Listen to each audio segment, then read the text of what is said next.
Hello everybody, today I'm going to be talking about Armada vehicles at Tier 2.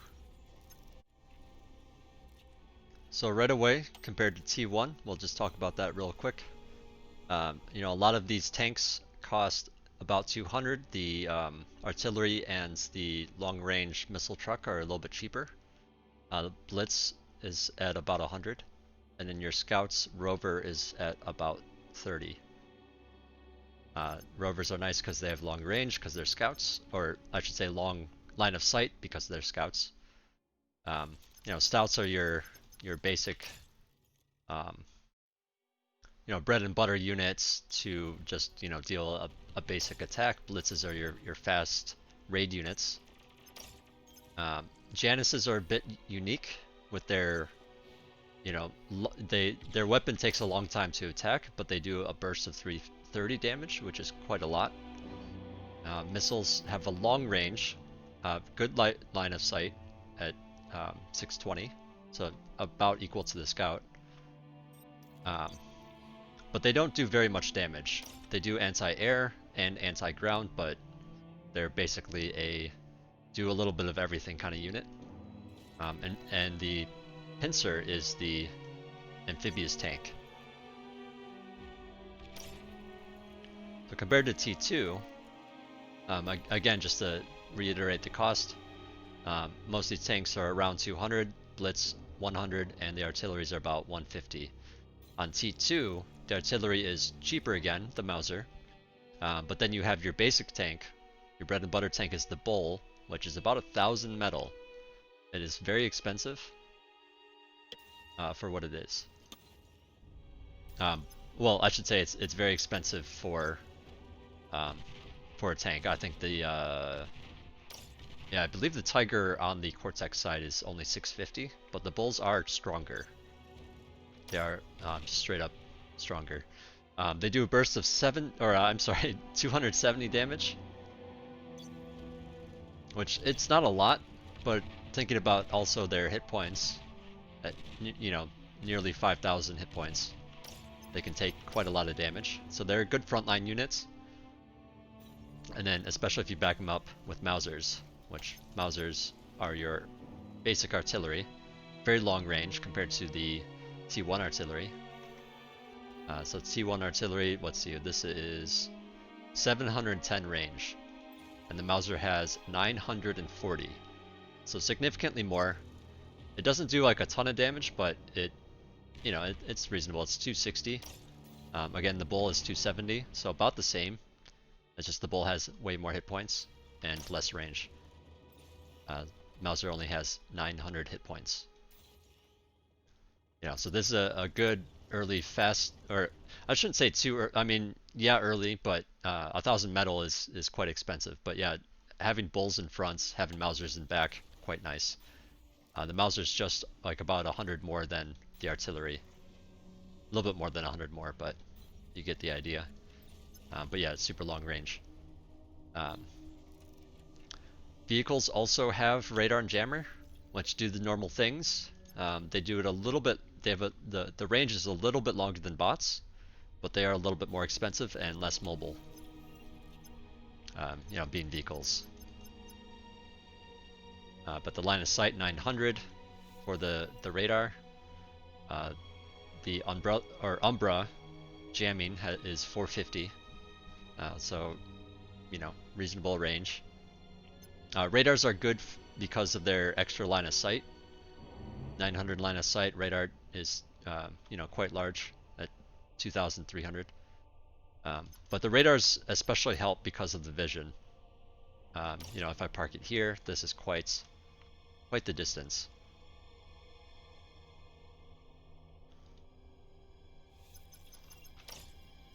So these are nice to mix in with your army, but they are susceptible to Juno. Let's see, moving on. Armada, unlike the Cortex, have a good anti-spam tank, which is the Jaguar. This is another unit that you want to add quite a few in. They don't have a ton of hit points, they only have 1,000, but they do that nice like lightning attack, just like the Welder does. And they have an okay range. It's a bit longer than the Welder. But yeah, that's your answer to pawn and tick spam. Obviously, ticks can also be countered by Juno, but you know, just having something to deal with stuff on the front line is nice. Let's see. So we got our Gremlin stealth tank. Arguably, not a ton of damage or anything like that. You know, they are stealth and they can go invisible, so they do not show up on radar. They cannot be seen unless they're bumped up against. Let's see. Oh, it's not showing the range. Okay, well, this is the range around which it would be detected if something gets like close to it. But they're kind of like the only vehicle spy bots in a way. You know, they can go to position and see stuff around them. Their line of sight's not huge or anything, but you know, it's reasonable. They're definitely not that expensive. They're very cheap, but they do not have the EMP when they explode like the spy bots do. Let's see, the Tachyon, or yeah, the Starlights. So this is a unique, interesting unit. So it has a long range, very long range, you know, and very high DPS. So burst shot, it does 2,500 damage, which is quite a lot at that range. They don't have AoE though, so they basically are single attack. They're good against things like tanks with high hit points, or just being annoying from a distance, but they are very expensive at 1,200 metal. And then they also require 1,000 energy per shot. So if you notice, my energy dips down slightly. I have an advanced fusion, so it doesn't dip down much at all, but it does dip down really quick. It actually shows up as negative 2,000 here for some reason, but it is 1,000 per second. But one of the things about this unit, you know, besides its lack of mobility, it turns very slowly. But if you do you can see this line, and it actually cannot attack behind it. It cannot attack past that line, so it can only attack within 180 degrees of its front. Like the turret just cannot move behind it. So if you're trying to retreat with the Starlight, you know, it's not going to fire at the units it's running from. So these are definitely units you want to set at a location, you know, kind of far back, and just kind of like inch them forward and to annoy the opponents. And yeah, just try not to get too close to the enemy with it. The Ambassador, quite a nice unit. It has a long range, and it fires a single huge AoE missile. And it takes a long time to reload. But it does a burst of 1,900 damage. This is basically your really good anti-static kind of weapon. I would not use this as a regular fighting force, but you know, if you're talking about statics or locations where units can't really run that easily, or if you're dealing with something very slow, then the Ambassador can be a good choice, because it has just such a long range. Not a lot of hit points either, and the missile, you know, because it is that high arc or trajectory shot, it's very easily avoidable. Your Shredder is your basic anti-air. You know, it's just it's a flat cannon. I can't show it firing because I can't attack ground. But yeah, it's okay against air stuff. There's not really too much to say about it, because if you need anti-air, you need anti-air, and it'll do its job somewhat. But generally speaking, you kind of want a fighter screen, or you want to have static anti-air defenses, which I'll get to in other videos when I talk about aircraft and static defenses.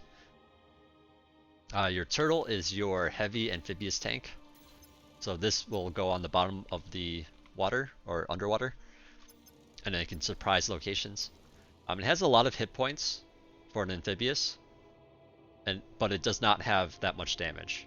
You know, like compared to a bull, this thing only has 225 damage per shot.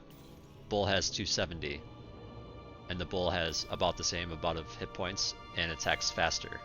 So amphibious stuff in general you do not want to use in a regular fight.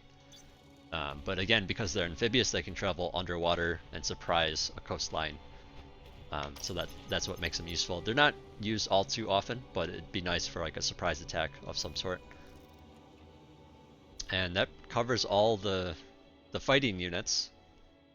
Oh, I didn't show off the gremlin attack. It's not very great for attack. 262 damage per shot, but it attacks very slowly. Show that off real quick. But yeah, because it's stealthed and cloaked, at least it can cloak, you know, it can get into the enemy backline, do some damage to the structures. You might be able to surprise them with a bit of these. But again, not terribly much damage, so you kind of need a lot of them, and you need to slip by all the enemy forces to even try to do that. So it's kind of tricky. So Armada, unlike Cortex for vehicles, they have a combat engineer as a vehicle, the console. This is a unit that is highly overlooked, but it's highly suggested that instead of getting a bunch of advanced construction vehicles to assist, you get these guys to assist things. Reason being is they're just faster, and for their cost, they have reasonable build power. So these things have a build power of 150. Your regular constructor has 250, but they cost double the amounts, or I should say more than double the amounts as a T2 constructor vehicle. They can't build everything, so obviously you do need, you know, some T2 construction vehicles. But they do have some things that they can build. And one of the interesting things about combat engineers is they can build units. Like, so, you know, the advanced construction vehicle, you know, looking at different tabs, like they have all these, you know, static defenses. They have these utility buildings. You know, they can make some production buildings and stuff. The console, however, you know, they can do things like build construction turrets, so that they're nice for that. They're basically like an upgraded T1 constructor in that they can build some of the basic stuff. So here's the list of economy stuff. They can't do the advanced solar or converter or anything like that, but they can build some basic stuff. Combats, they have, you know, the T1 beamer. They can also make the T2 rattlesnake, which I'll talk more about later.